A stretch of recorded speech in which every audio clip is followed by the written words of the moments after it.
Quan els envasos d'un sol ús arriben al mar, el mal està fet. És molt difícil recuperar-los. Primer, com una única peça, com a macroplàstic, pot ser confós pels animals marins i ser ingerit com si fos una presa, i això els hi pot provocar la mort a través d'una obstrucció intestinal.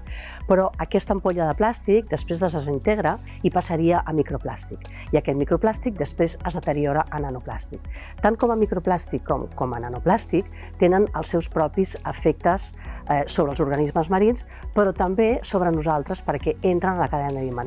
Aquesta ampolla de plàstic que nosaltres fem servir potser durant 10 minuts, una hora o és igual un dia, després quan entra a l'ecosistema marí pot durar anys, pot estar anys fins que es desintegra. Per tant, les lleis que n'eviten el seu consum serien segurament l'estratègia que més impacte pot tenir a llarg termini per evitar l'impacte d'aquests plàstics en el mar. A la Universitat Politècnica de Catalunya ja hem implementat aquestes mesures de reducció de plàstics d'un sol ús i això vol dir que cadascú de nosaltres en aquesta comunitat estem actuant com a caixes de ressonància perquè després en el nostre entorn familiar, d'amistats, del que sigui, ajudem a incrementar la sensibilitat sobre la necessitat de reduir els plàstics d'un sol ús.